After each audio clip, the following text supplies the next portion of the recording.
So today I heard someone told me a Christian joke, and they're usually pretty bad, most Christian jokes. This one gave me a chuckle though. Why did Noah not fish while he was on the ark? Any guesses? Because he only had two worms. Yeah, really bad, really bad. So my name's Fred, Master of Pasqua, and tonight we'll be talking about evidence for God. And this kind of came to fruition. I was talking with Joe and the men's group and such, and we started talking about there's scientific evidence. There's a lot of evidence to support a theistic view, and we'll talk about what that is if you're unsure. But there's a lot of evidence out there to support a God, right? And years ago, I grew up in church. I grew up believing in God, believing in Jesus, and in my 20s, I kind of, dawned on me. I come from an IT background, a logic-based background, network engineering, programming, and such. And it dawned on me that I had no real way to prove what I believed. I believed it because of personal experience, which a lot of Christians do. They believe it because of a personal experience. But then when someone asks you that doesn't believe in God or doesn't believe in various religions of the world, and then you answer with, well, because I have faith, right? If you're a non-believer, that's the stupidest answer, right, anyone could give you, right? Especially if you need logic, you need something to understand. How does that even make sense? And so I kind of started digging in about 20 years ago, and there's got to be a way to prove God. There's got to be something out there. And apologetics and things like this that you're seeing, it wasn't as prolific as it is now on the internet. And so I started digging in and doing a lot of research there. And over the years, I've just collected information over time, proving scientifically, and then as the more you study, you realize that science simply backs up what the Bible says or the belief in God. And tonight's not about Christianity. Tonight's just pure evidence of that why we believe, or why someone like myself and other people that are logic-based would come to think that there is a God outside the universe. A couple sources that I'm pulling from that we have is, there's a book, I Do Not Have Enough Faith to Be an Atheist, a great book by Dr. Frank Turek and Giesler. This book I like if you're interested in more of a layman's translation and understanding of the science behind the things that I'm going to show you tonight. So it's a great book for an easy read for anyone to pick up.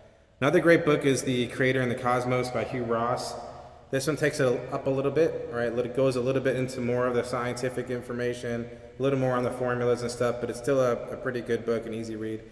Maybe supplemental if you want a little bit of a deeper dive. A series I got started on a long time ago, right, is the Creator series. This is more better suited if you're coming from a Christian-based background, because Dr. Chuck Missler goes deeper into not just proving God through science, but even proving the Bible through evidence that it was written outside of our space-time.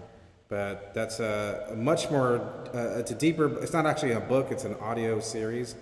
Came out back when cassettes were still a thing, right? And so this is the outline.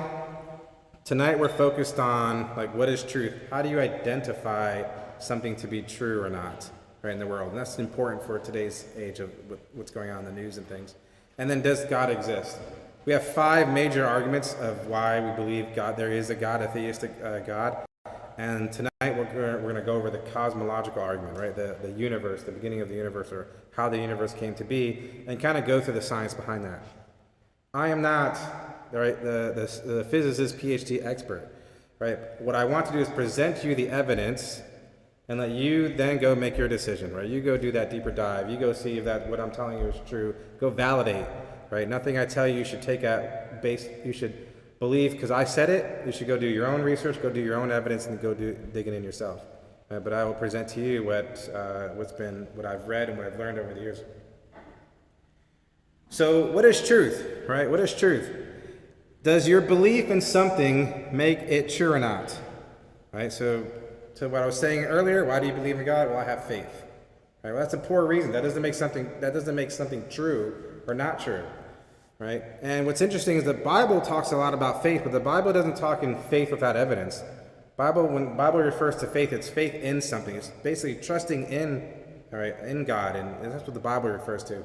So a lot of Christians will say, "Oh, because I have faith," and that's just a poor example for why you believe in something, right? Especially for someone that doesn't believe in God.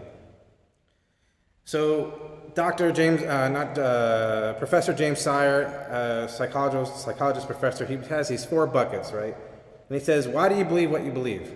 Everything you believe that you've ever believed in your life falls in one of these 4 buckets. So let's look at the buckets and see, do these things provide truth, right? So sociological reasons.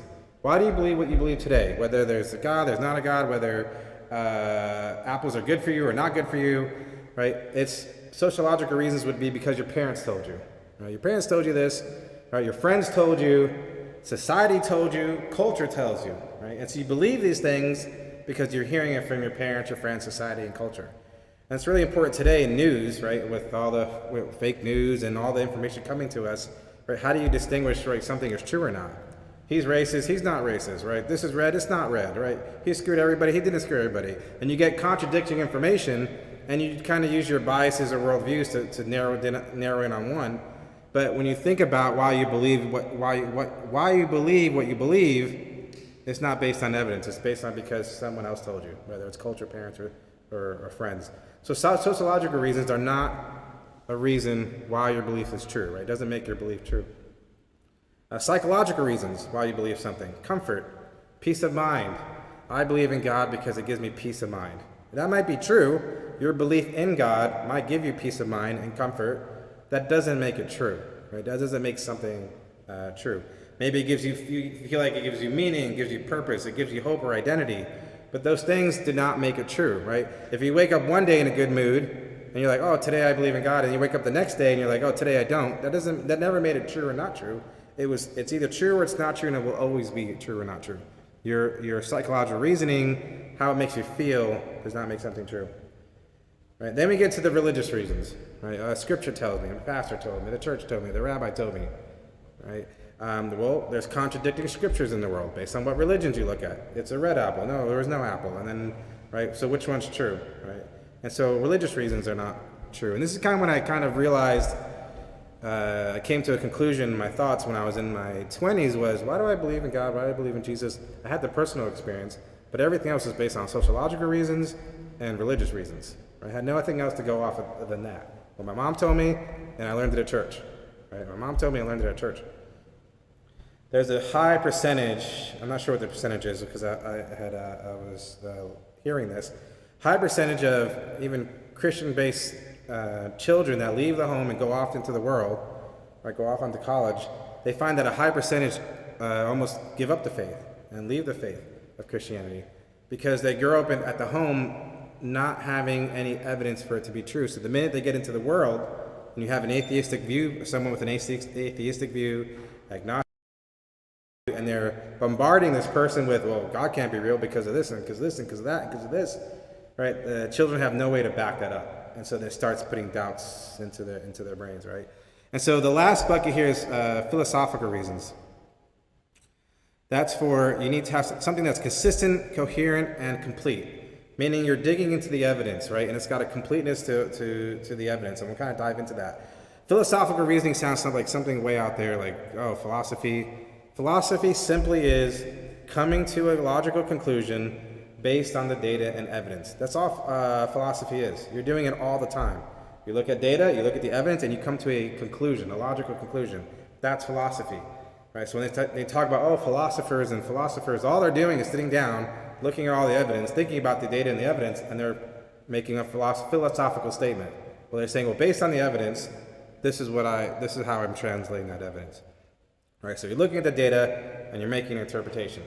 So I'm asking you tonight is, I'll present you the data, and hopefully by the end you can make your own philosophical statement of what conclusion that you come to with that. Some truth is from science, but not all truth is from science, right? Science can't tell you the meaning of a book. Science can't tell you the purpose of your life, right? Those aren't scientifically proven. You can't prove everything through science. So this next section is kind of going through how do you identify truth? How do you I'd start to identify that something is true? Well, first you need to understand two of the first principles of logic, right? Some of this might be a refresher for some of you, right? And so the world is built on logic. It's the very foundational, one of the foundational elements that everything is built off of. Our conversations, our debates, our thought patterns is all built off of logic. There's two of the first principles. One is the law of excluded middle. Right? Obviously, you don't have to remember this. We're not taking a test afterwards. But law of excluded middle is something either is or is not. Either God exists or he does not exist. Either it's an apple or it's not an apple. There's no in between, right? Law of excluded middle. There's no in between. Either it's God exists or he does not. That's it. All right, that one's the easy one. Second one, right? And I'll go through examples of these because this one's the one that might twist your brain here. The law of non-contradiction, right? The law of non-contradiction. The law of non-contradiction says, apply the claim to itself. So whatever claim is being made, apply it to itself. If it doesn't meet its own standard, then it's not true. It violates the law of non-contradiction, right? And you're probably thinking, I have no idea what you just said. I don't understand, but we'll go through some examples. Right? So these are the first two principles of logic. So let's talk about the law of non-contradiction. Right? The law of non-contradiction, let's go through an example. It's, on my slide, is it showing up here? All right, so the first one, there is no truth. Right? There is no truth. So someone says to you, well, there is no truth. Right? There's no truth out there. Right? Is that statement true? Right? Is that statement itself true? Because if the statement is true that there is no truth, then that means that's true, and so it just violated itself. Does that make sense?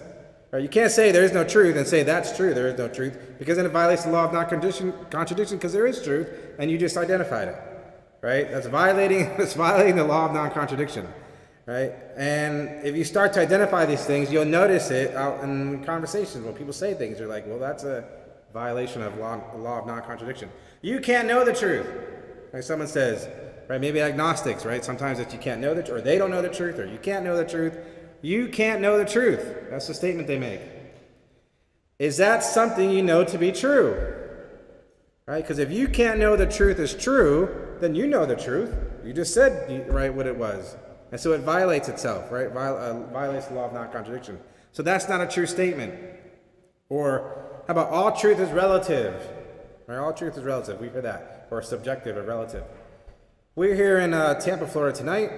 Maybe tonight, one of you, someone here is very hot. You're hot, you're sweating, right? So you're like, I'm hot and I'm sweating, it's really hot in here. Someone over in Alaska right now, what are they saying?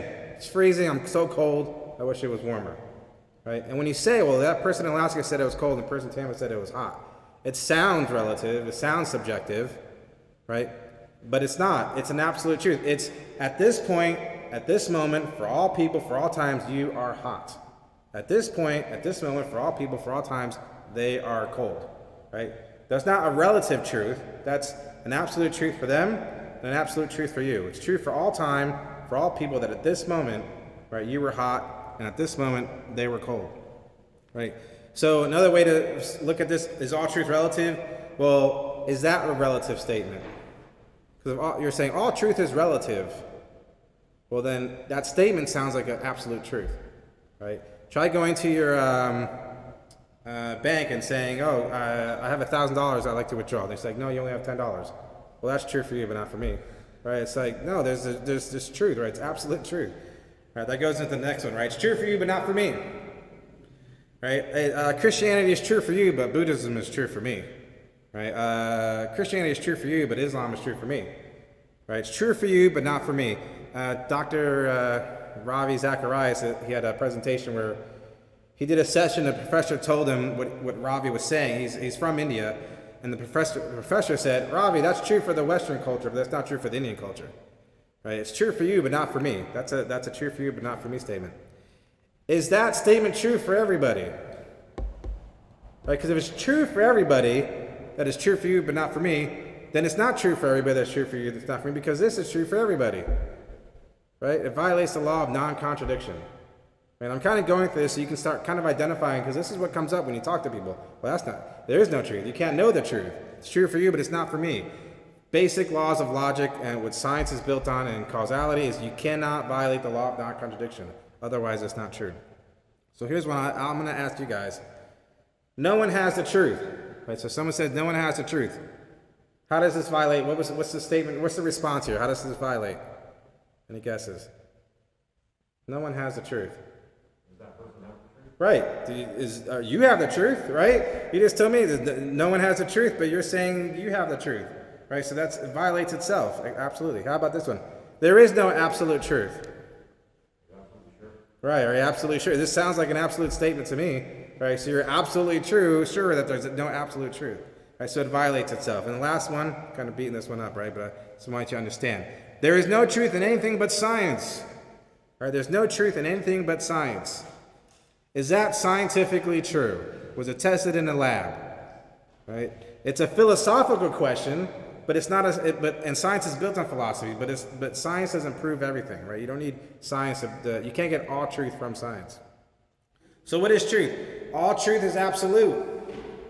All truth is absolute and applies to all people, for all times, for all places. That's true truth. That's real truth. It's true for all people, for all times, and all places. Right? If something is true for all people, all times, and all places, then that's truth. Right? That is truth. Right? And where do we want your? How many of you want your? Just raise your hands. How many of you want your loved ones, your friends, your family to tell you the truth and not lie to you? Show your hands. Right? We all do. Right? Don't want anyone to lie to us. Loved ones. We want no lying. How about our doctors? Right? We want our doctors to prescribe the right medicines, to give us the right treatments, to be truthful to us and when we're going to die, if they think we're going to die in a couple days, right? How about our financial experts? Right? We want truth from our bankers, right? For recommendations and what we should do with our finances, right? We want them to be truthful about us. What about judges and courts? Right? We want the judges to only convict the truly guilty. Employers, we want our employers to tell us the truth. We don't want our employers lying to us. Right? One more, airlines. All right, we want to know when we get on a plane that the airline was truthful about it being safe and the pilots are sober, right? And so we want truth everywhere in life and everything we do if you think about it. We want everything to be true and no one to lie and everyone to be true to us, except when it comes to morality and religion.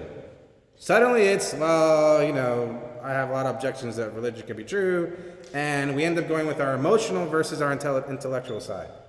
And we suddenly are okay with self-defeating claims and that violate the laws of non-contradiction because we don't want to even talk about this and we don't even want to think that it's true. Right? Suddenly when it gets to morality and religion, it's like, I can make exceptions to truth when it comes over here. And some of it's, deep down inside is we don't want to be held accountable. Right? A lot of it's deep down inside. We know subconsciously that if there is a God and he created the universe and there was a purpose, what does that mean for me? And I don't like where that ends up and I don't want the accountability of that. Right? And so we turn kind of a blind eye and we kind of just accept self-defeating statements. I understand this kind of firsthand. Like years ago, back in my single days, before I had 2 sets of twins at home, wanted to go party. And, it was like 14 years ago, but I wanted to go party and I realized I can't go to church and go out and party at the same time. Right? And so I spent the next 5 years, I literally just turned my back on God and did everything I can to ignore God because I couldn't do both. I couldn't go to church and then be held accountable for all the crazy stuff I did during the week, right? And I spent call it my dark years, right? I spent I had to ignore God because because of the accountability, right? If I thought about it, I'd be all guilty and ashamed and everything. Right? Luckily, 5 or 6 years later, I turned it around. So, but because people don't want that accountability, right? And so even then I recognize it. Whoa, man, that's that it starts to kind of control what you realize you should be doing and what you shouldn't be doing. So what is true about truth? Right? What is true about truth? Number one, contradictions in belief are possible. We can both have different beliefs and that's perfectly fine. We can have contradictions in belief, but contradictions in truth are not possible. Right? Contradictions in truth are not possible. You can believe in everything, but everything can't be true. Right? You can believe in everything, but everything can't be true. Objective truth can't be denied without being affirmed, right? So truth is not subjective, right? It's truth is objective, and you can't deny it without actually affirming truth.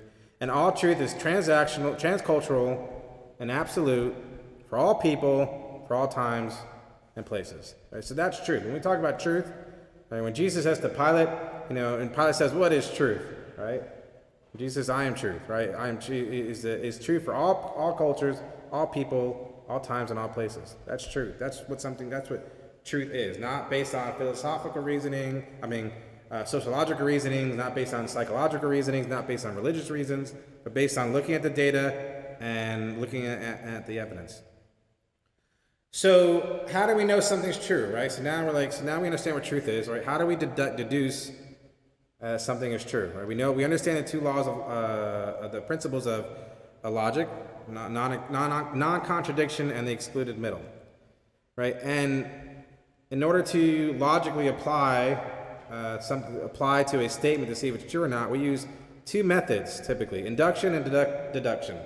Right? Deduction is the easy one. That's like Sherlock Holmes. I take some evidence and I come to a conclusion. Induction you do all the time, you're just not realizing what it is. Induction is drawing a general conclusions from specific observations with a scientific method. So for example, if I toss something up into the air, it comes back down. I think that's a specific observation. Hey, every time I toss something up, it comes back down. I toss something up, it comes back down. So then we come to general conclusions. Anything you toss up in the air falls back to the ground. Right? That's induction. You're observing specific instances and you're making a general conclusion based on that. Now, induction typically has varying levels of truthfulness, meaning every time I toss something up, it falls down. Depending on your age, as you're really young, that's 100% true because that's all you've ever observed. And keep in mind, you can never be 100% sure of anything. Truth is it can get you 99.9%. Because you haven't tossed everything up in the world there is to see if everything falls back down. Right? You're making a general conclusion. But then one day you toss a balloon up in the air and it just floats away and goes up into the sky. Right? And you're like, oh wait, balloons with helium don't fall back down. Right? So now you're realizing, well, not everything falls down. Right? And so you know that if you toss something up, you have a 99% or 95% chance it's going to fall back down unless it happens to be something filled maybe with helium possibly, right? And so you start learning these things through life, like what's based on your observations and your specific observations. Then you have deduction. Deduction is lining up what we call a premise or premises in an argument and arriving at a valid conclusion. And I'll give you examples of these. So, this is, you're like, what? Right, so deduction is something like Sherlock Holmes does. He says, well, based on this, and based on the scratch on his cheek, and based on this rip in his collar, and based on the muddy footprints, I deduce that he's the criminal, right? That's deduction. So deductive logical example. All humans are mortal. John is a human. Therefore, John is mortal. Right? That's a deductive argument. If 1 and 2 are true, 3 has to be true. That's the conclusion. So deductive says, line up your premises. You can have as many as you want. But the last one is the conclusion, and that's a true statement. If the other ones are true, that's a true statement. So all humans are mortal. John is a human, therefore John is mortal. So how do you prove 1 and 2? Right? 1, every human you've experienced in life and seen on TV, they eventually all die and pass away. Right? Humans are mortal. But you can't be 100% sure. Have you seen every single human in the world and seen if they passed away? No, but you're 99.9% sure that humans are mortal. But maybe there's one human floating out there who's been hiding in the woods and he's been living forever and nobody knows about it, right? John is a human. Well, so you look at John, you're like, well, John's not a human, it's a dog. So that would violate the second premise. But let's say John is a human. So if 1 is true, all humans are mortal. 2 is true, John is a human. We're 99.9% sure that number 1 is true, and so therefore we're 99.9% sure that John is mortal. Right? Now, something can make logical sense, but not be true. This is what a lot of times you'll get when you deal with maybe someone arguing against you. They'll give you a logical statement, and you're like, well, that sounds pretty good, right? But what the problem is their premises fail, which I'll show you that. So logical statement does not tell us if something is true, but if our premises are incorrect. So here's an example. All men are four-legged reptiles. Dave is a man. Therefore, Dave is a four-legged reptile. Right? That's a logically valid statement. Right? All men are four-legged reptiles. If that's true and Dave is man and that's true, therefore the conclusion would be true. So then you got to dig into the evidence. Well, is 1 true? No, we've never seen a man with four legs, right? And so that's an invalid statement. So the whole thing sounds logically true. It's a valid logical statement, but it's not truth because we dug into the evidence. Right? One more example. Does an author exist? All PowerPoint presentations have at least one author. This is a PowerPoint presentation. Therefore, this PowerPoint presentation has at least one author. All right, so look at 1. Have you ever seen a PowerPoint? So now you're using your induction. All the times you've ever seen a PowerPoint presentation, and you're making a general conclusion, you've never seen a PowerPoint presentation create itself, right? Someone's had to create a PowerPoint presentation, right? So we can prove the first one. The second one, can we prove the second one? Right, what would that take? You'd have to come up here, see if I'm using PowerPoint. Right? Yep, he's using PowerPoint, so that second one is true, so the third one is true. Right? And based on this, we can infer PowerPoint presentation requires a human intelligence to create. In a sense, this is what we're doing with the evidence we show you tonight for science. We're showing you the evidence, and I'll show you the logical statement that we'll use, and then you realize there had to be an intelligence behind the PowerPoint presentation. So, are there things in the universe that we can observe that conclude a pre-existing supernatural intelligence? That's really what tonight's about. Are there things in the universe that we can observe that conclude a pre-existing supernatural intelligence?